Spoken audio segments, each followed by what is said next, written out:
maybe the lights, yes. So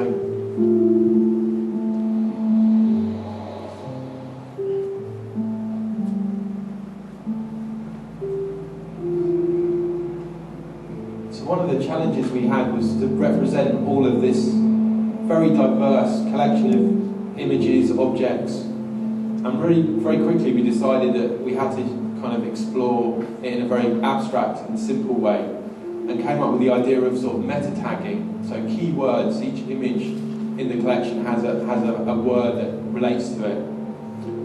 And we're going to go into detail about how we came to this conclusion, but essentially what you're seeing is a collection of words that, all the words that are represented in the entire gallery form this ocean, basically. And this is sort of punctuated by a series of visual collages or journeys that slowly move down the wave and lead you to this ball, which is a projection inside a sphere. And as the images appear on the wave, they get printed onto this ball at the end. And this was very much part of the exhibition designer's idea. We didn't come up with the structure or the actual physicality of the space. We were brought in to produce and create the creative content and really in a way to sort of try and bring some sort of conceptual kind of rigidity to the design of the space. And I think from the exhibition designer's perspective, the idea was always about trying to promenade people down the room and to have this attractor at the end which would lead people around to the object cases behind.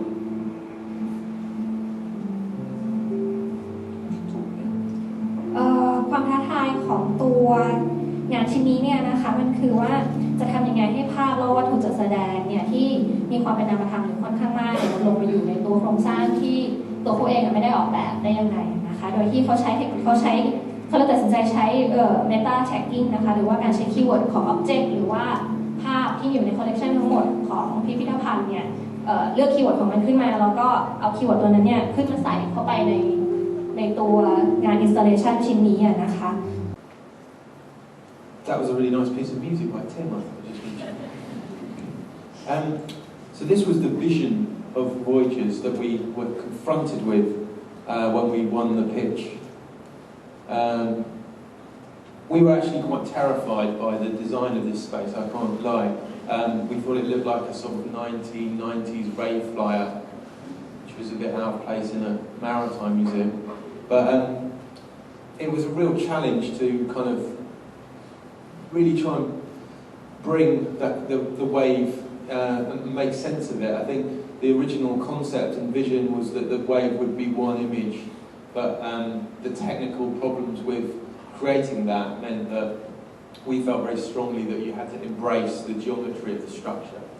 and we spent a lot of time arguing that with the museum. There's also these columns at the back that we just passed in this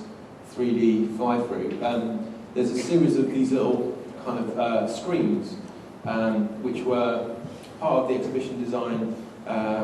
was to have these kind of public facing portraits where the public would give their own personal stories and there would be this sort of collection of voices which formed a very important part of the exhibition, which isn't contained in that documentation. But all of the text from that, similar to the last piece you just saw, appears on screen, but also then was fed back into the sea. So there's a sense that the museum is a collection of voices, and it's your museum as well. That's a kind of conceptual kind of thing we felt very strongly that we wanted to put across. These are some images that we built using the software just to try and convey how we saw the piece coming together in the final when it was all together. But because this was a very long project, I think we spent well over a year making this, and we needed to convey our idea before any of the structure was built to the museum to get it signed off. นอกจากนี้แล้วเนี่ยตัวของโครงสร้างตรงนี้เนี่ยค่ะเมื่อ เมื่อมีการเล่นตัว installation ตรงนี้ไปแล้วเนี่ยเขาก็ต้องใช้ซอฟต์แวร์ตัวใหม่นะคะหรือโปรแกรมใหม่ขึ้นมาเป็นพิเศษในการที่จะเล่นไอตัว installation ตรงนี้นะคะซึ่งเข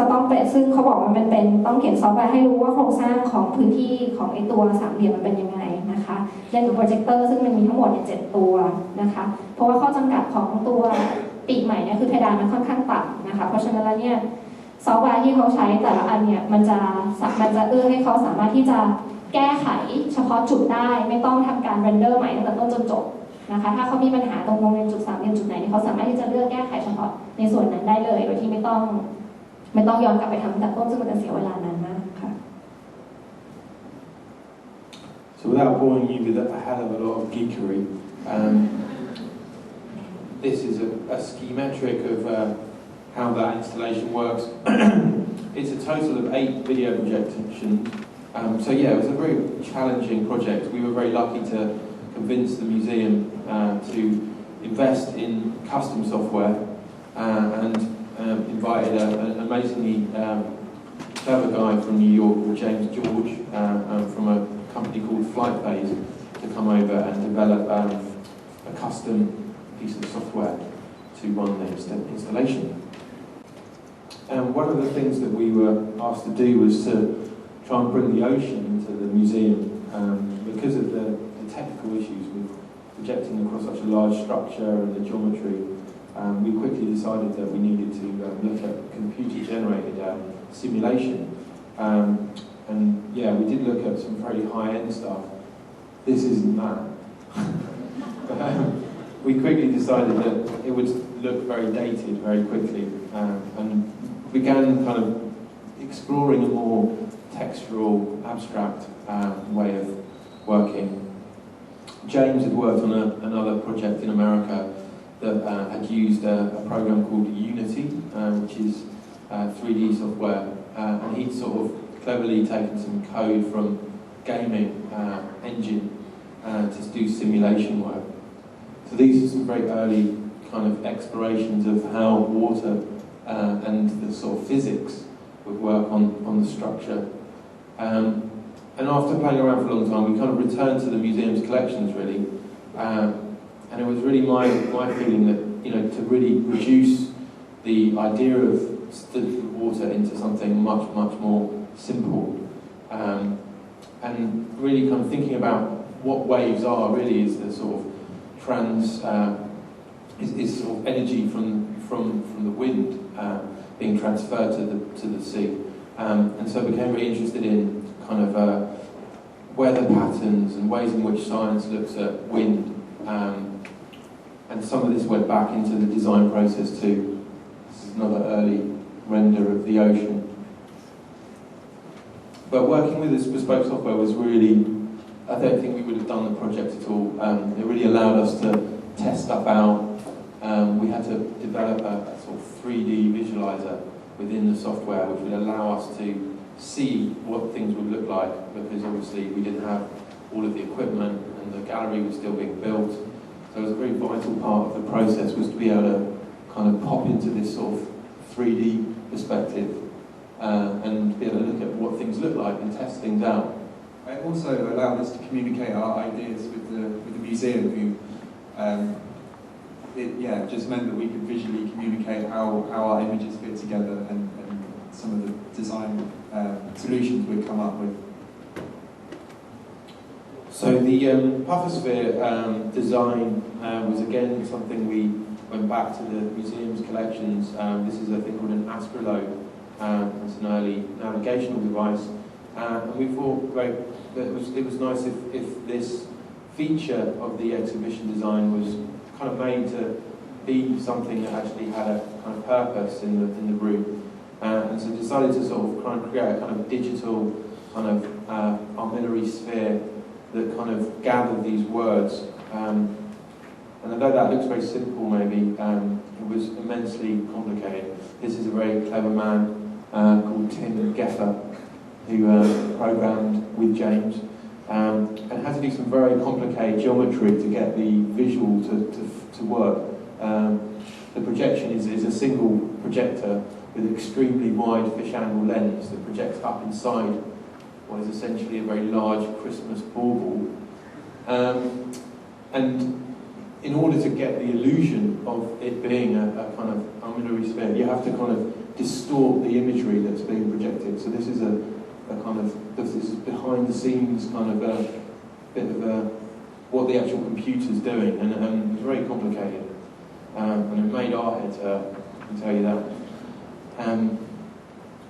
But I think just to sort of conclude very quickly,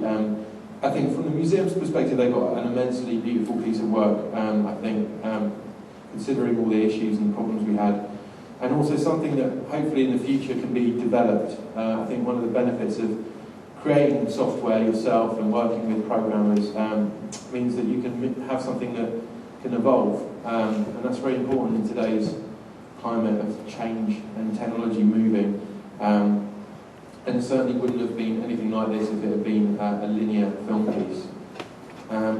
This is one of our favourite images of the wave, which doesn't have any of the museum's content on it, but it was the kind of the test pattern that we used to map the structure. There you go, we are